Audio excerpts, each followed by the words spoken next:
Hello students, welcome to our my channel अभी इन white classes. तो आज हम पढ़ेंगे अध्याय 3 भारत, भूमि तथा जलवायु। ठीक है, इंडिया, लैंड एंड क्लाइमेट के बारे में बात करेंगे। ठीक है, तो ध्यान से आप सुनेंगे। ये आपका इंडिया का भौगोलिक मैप है। ठीक है, जहाँ पे भौगोलिक चीज़ दिखाया गया है पूरा। ठीक है, तो अब यहाँ पे देखेंगे इंडिया, लैंड एंड क्लाइमेट के बारे में। भारत एक विशाल देश है। भारत एक क्या है? विशाल देश है, काफ़ी बड़ा है, छोटा नहीं है इतना। भारत एक विशाल देश है। भारत देश पर्वत, पठार व समतल मैदानों वाला देश है। यहाँ पर पर्वत भी है, पठार भी हैं, समतल मैदान भी है। ठीक है, तो ये देश में पर्वत, पठार, समतल तीनों चीज़ है। ठीक है, यह उत्तर से दक्षिण तक 3200 किलोमीटर, उत्तर से दक्षिण, ये उत्तर से दक्षिण की तरफ 3200 किलोमीटर तथा पूरब से पश्चिम की तरफ 3000 किलोमीटर तक फैला है। ठीक है, 3000 किलोमीटर, आइए 3200 किलोमीटर फैला है। ठीक है, उत्तर से दक्षिण 3200 किलोमीटर, और यहाँ आपका ये पूरब से पश्चिम आपका है 3000 किलोमीटर तक फैला है, इसका विस्तार है। ठीक है, अच्छा, भारत का क्षेत्रफल की दृष्टि से दुनिया में कौन सा स्थान है? 7वां स्थान है। ठीक है, कौन सा स्थान है? 7वां। ठीक, ध्यान रखेंगे। इसकी भूमि हर जगह समान नहीं है। भारत की भूमि हर जगह समान नहीं, कहीं पर्वत है, कहीं पठार है, कहीं मैदान है। ठीक है, तो हर जगह समान नहीं, कभी ऊंचा, कभी खाली, ऐसा है। यहाँ कहीं दूर दूर तक फैले हरे भरे मैदान हैं। कहीं हरे भरे मैदान मिलेंगे तो कहीं आपको पर्वत मिलेंगे, कहीं चट्टानें मिलेंगी, कहीं झीलें मिलेंगी, कहीं नदियाँ मिलेंगी। ठीक है, तो कहीं दूर दूर तक फैला रेगिस्तान है, तो रेगिस्तान भी मिलेगा जहाँ आपको पेड़ पौधे कुछ नहीं मिलेगा, कहाँ आपको रेत ही रेत, बालू ही बालू दिखेगी। ठीक, तो कहीं दूर दूर तक फैला रेगिस्तान है, जिसे मरुस्थल बोलते हैं। मरुस्थल क्या है? जहाँ पर बारिश नहीं होता है, 25% से कम होता है बारिश, उस एरिया को बोला जाता है मरुस्थल। ठीक है, तो मरुस्थल वहाँ पर है। मरुस्थली एरिया में पानी नहीं होता तो उसे बोल देते हैं मरी हुई भूमि को मरुस्थल। ठीक है, रेगिस्तान उसे बोलते हैं। रेगिस्तान मरुस्थल में अंतर क्या है? मरुस्थल जो होता है वो आपका ठंडा भी हो सकता है, मतलब बर्फ़ से जमा भी हो सकता है, जहाँ पेड़ पौधे नहीं होंगे, बर्फ़ वाले एरिया में भी पेड़ पौधे नहीं होंगे। ठीक है, वहाँ भी बारिश नहीं होगा। ठीक है, तो वो एरिया को भी बोल सकते हैं। और आपको जहाँ सैंड होगा, बालू होगा, जहाँ पे बारिश नहीं होगा ज़्यादा, उस एरिया को भी मरुस्थल बोल सकते हैं। लेकिन रेगिस्तान सिर्फ और सिर्फ जहाँ गर्मी होगी, जहाँ पे पेड़ पौधे नहीं होंगे, बालू ही बालू, रेत ही रेत होगा, उसे बोलेंगे आप रेगिस्तान। ठीक है, गर्म ज़मीन को बोलते हैं रेगिस्तान, जहाँ पे पेड़ पौधे नहीं होते हैं। हमारे देश की भूमि में सुंदर घाटियाँ, नदियाँ, झीलें, द्वीप, सागर तथा हरे भरे विशाल वन क्षेत्र हैं। मतलब यहाँ सुंदर नदियाँ हैं, घाटी हैं, द्वीप हैं, झीलें हैं, सागर भी हैं, हरे भरे विशाल वन भी हैं, जंगल भी हैं हरे भरे। ठीक है, ऐसा एरिया है। भारत में हर चीज़ है लगभग, ध्यान रखेंगे। अब ये बातें हमने जो बताया आपको, इसका पूरब से पश्चिम विस्तार है आपका 3000 किलोमीटर, और नॉर्थ से साउथ के तक है विस्तार इसका 3200 किलोमीटर, याद रखेंगे। ठीक है, भारत का क्षेत्रफल की दृष्टि से 7वां स्थान है दुनिया में, याद रखेंगे। भारत की भूमि को मुख्य रूप से 5 भागों में बांटा गया है। भारत की भूमि को मुख्य रूप से 5 भागों में बांटा गया है। कितने भागों में? 5 भागों में। कौन कौन से देखेंगे?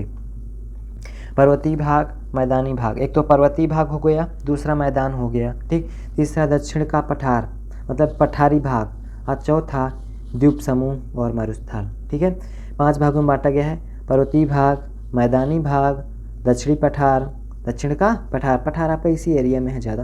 कहाँ है? दक्षिणी एरिया में, यहाँ पे पठार है। ठीक, बाकी ज़्यादा पठार है नहीं, इधर यहाँ पे मैदान है, और साइड से थोड़ा थोड़ा यहाँ मैदान है, बगल बगल यहाँ पे, और ये एरिया मैदान।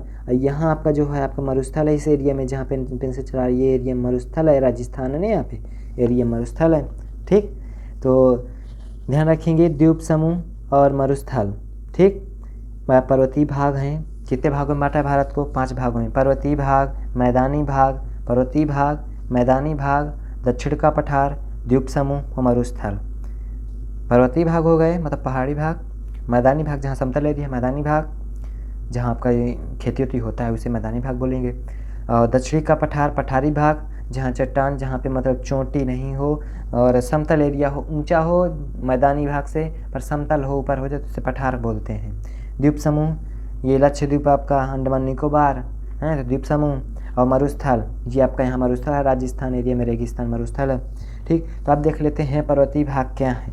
ठीक, पर्वतीय भाग ध्यान रखेंगे, पर्वतीय भाग ध्यान देंगे। इसमें क्या है पर्वतीय भाग, दिख रहा होगा आपको। पर्वतीय भाग हमारे देश का उत्तरी क्षेत्र पर्वतीय भाग है। जो यहाँ का एरिया है उत्तरी एरिया, ये उत्तर है, नॉर्थ है ऊपर, यहाँ नॉर्थ है, यहाँ साउथ है, यहाँ ईस्ट है, यहाँ वेस्ट है। North south east west, east west north south, east west north south. ठीक है, तो ये जो आपका नॉर्थ वाला एरिया है यहाँ क्या है, पर्वतीय भाग, पर्वतीय एरिया है, पर्वतीय क्षेत्र है। ठीक है, ये पर्वतीय क्षेत्र है। इस क्षेत्र में ऊंची ऊंची अनेक पर्वतमालाएं हैं, मतलब पर्वतमालाएं, बहुत सारे पर्वत हैं, उसे बोलते हैं पर्वत श्रेणियाँ या पर्वतमालाएं बोलेंगे। जहाँ बहुत सारे पर्वत मिल जाएं उसे बोलते हैं पर्वतमालाएं या पर्वत श्रेणियाँ। ठीक है, जो पूरे साल वो बर्फ़ से ढकी रहती हैं। ये जो आपकी पर्वत हिमालय पर्वत श्रेणी है, इसमें जो है बर्फ़ से ढका रहता है, कुछ एरिया इसका जो है बर्फ़ से ढका रहता है। ठीक, अब दुनिया की सबसे ऊंची चोटी माउंट एवरेस्ट है। दुनिया की सबसे ऊंची चोटी कौन सी है, माउंट एवरेस्ट। ये आपकी माउंट एवरेस्ट नेपाल के एरिया में है, माउंट एवरेस्ट है, जहाँ पे नेपाली एरिया में नेपाल है ना, यहाँ पे ये नेपाल है, ये भूटान है, ये नेपाल है, ये भूटान है। ठीक है, ये नेपाल है, ये भूटान है, ये यहाँ पे एवरेस्ट है, माउंट एवरेस्ट। ठीक, माउंट एवरेस्ट की जो ऊंचाई है 8,848 मीटर है। ठीक है, याद रखेंगे। माउंट एवरेस्ट की ऊंचाई, दुनिया की सबसे ऊंची चोटी है माउंट एवरेस्ट, और माउंट एवरेस्ट की ऊंचाई है 8,848 मीटर, याद रखेंगे। जो इसी क्षेत्र में है, जो क्या है, इसी क्षेत्र में है। उत्तर में स्थित हिमालय हमारे देश का ऐसा पर्वतीय क्षेत्र है, उत्तर में स्थित हिमालय हमारे देश का ऐसा पर्वतीय क्षेत्र है जहाँ से नदियाँ निकलती हैं। इन नदियों में हिमालय की बर्फ़ पूरे साल पिघलती रहती है। जो हिमालय की बर्फ़ है वो पिघल पिघल पिघल पिघल करके नदी में पानी बहता रहता है पूरे साल वर्ष भर। ठीक है, तो जिससे इनका पानी कभी नहीं सूखता है। ये नदियाँ जो हिमालय से निकलती हैं इनका पानी कभी सूखता नहीं, क्योंकि यहाँ का जो ग्लेशियर है बर्फ़ से ढका हुआ है और पिघल पिघल करके पानी बन जाता है और नदियों में आकर के मिल जाता है, जिससे आपकी नदियाँ सूखती नहीं हैं।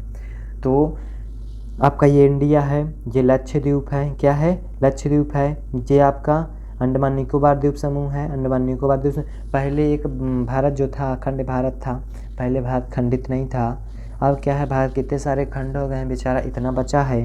पाकिस्तान पहले हमारा था, अफगानिस्तान पहले हमारा था, नेपाल पहले हमारा था, भूटान पहले हमारा था, और बांग्लादेश पहले हमारा था, म्यांमार पहले हमारा था। ठीक, इतने सारे देश इसमें थे। अब भारत क्या हो गया, अखंड भारत हो गया है। ठीक है, पहले अखंड भारत था, अब खंडित भारत हो गया, सॉरी, अब खंडित भारत हो गया, पहले अखंड भारत था।